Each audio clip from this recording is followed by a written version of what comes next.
Hi, I'm Reverend Tom Kearns. Welcome to 333 Magic 9, where the tarot cards and the astrology stars come together to help you. 2024 is going to be an exciting year with a lot of change and a lot of opportunity. And here's the energy that will be coming at you.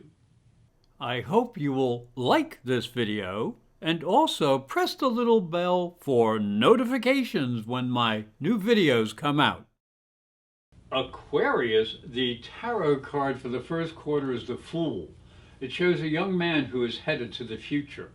He is traveling with only a staff over his shoulder and a rose in his hand. On his staff is a small bag that contains what he needs. There's a small dog at his feet, representing instinctive guidance. Now he's looking up to the sky, showing future potential, but he may lack some practicality, so he's got to look where he's going. Now, as we look into the astrology, January begins with a warning because both Mercury and Venus will square Saturn and Neptune, and that can bring some confusion with money, budgets, and personal investments. Now, Uranus will go direct on the 27th in your fourth house, so you might have to reevaluate your sense of security or your home situation.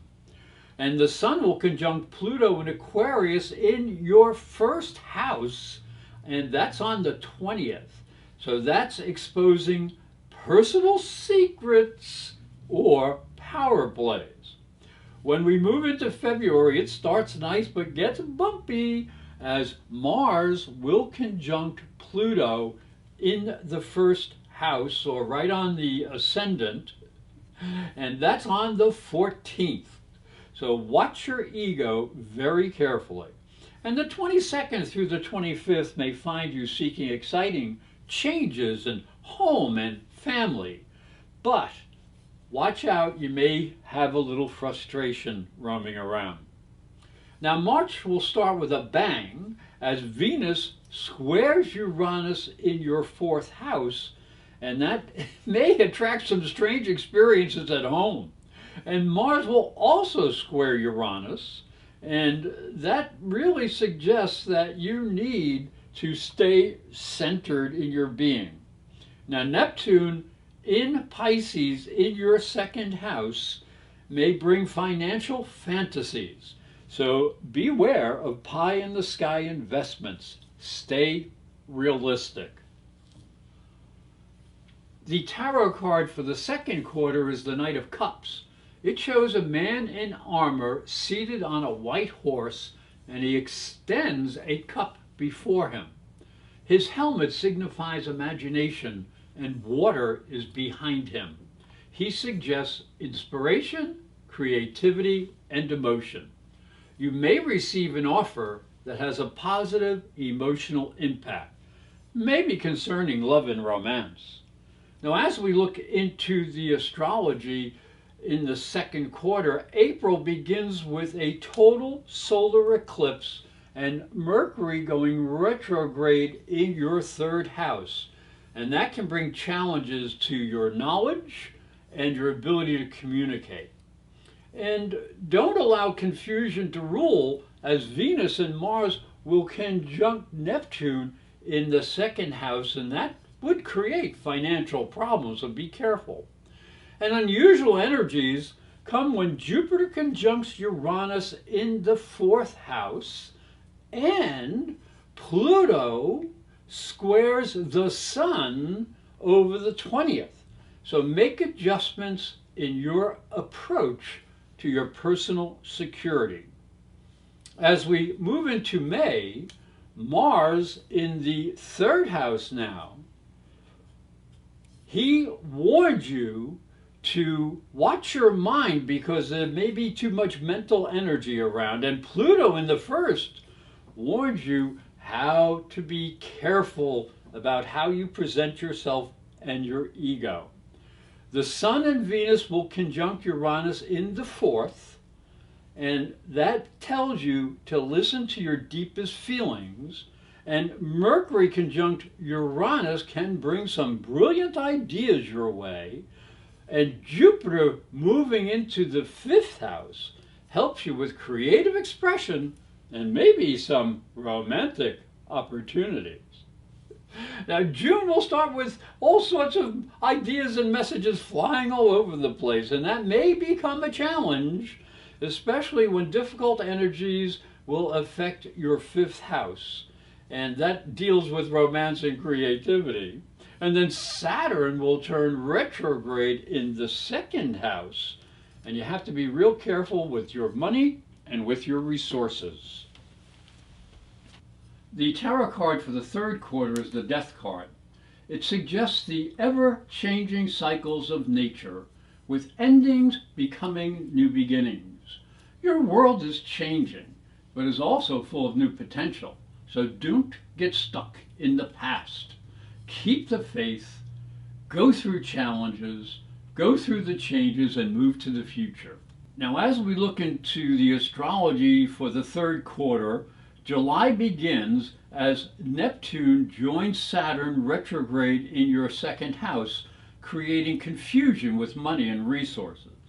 Venus and Mercury may make things a little bit more exciting, but Mars conjunct Uranus in your fourth house, followed by a square from Mercury in the seventh house, can disrupt your plans for more security. So make sure you help your family members stay on track. As we move into August, Mercury goes retrograde in your eighth house, and this can disrupt any intimate and financial plans that you have.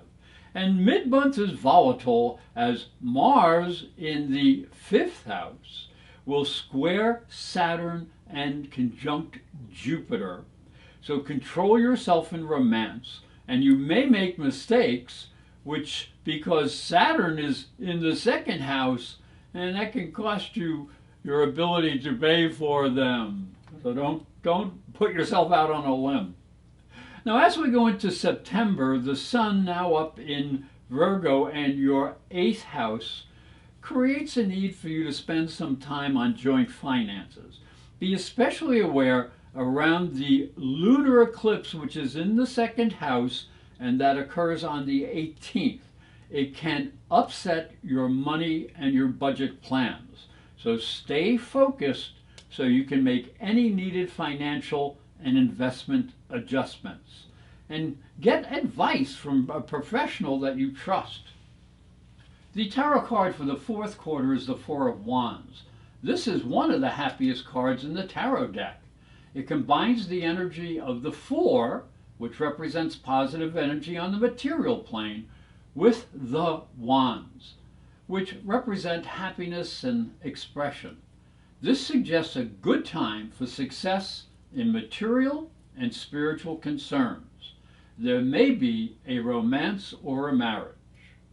Now, as we look into the astrology, the fourth quarter begins in October with Jupiter going retrograde in your fifth house, causing you to rethink your romantic interests and creative projects.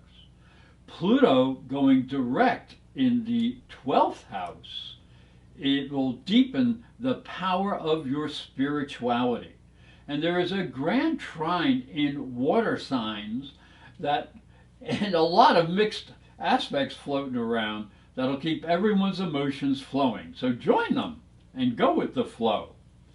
As we move into November, there is tension in the air as Mars in the sixth house will oppose Pluto in the 12th, warning of co-workers or bosses who may try to play on your fears. This is followed by the Sun, now up in the 10th house, in opposition to Uranus in the 4th house. So balance family and career responsibilities.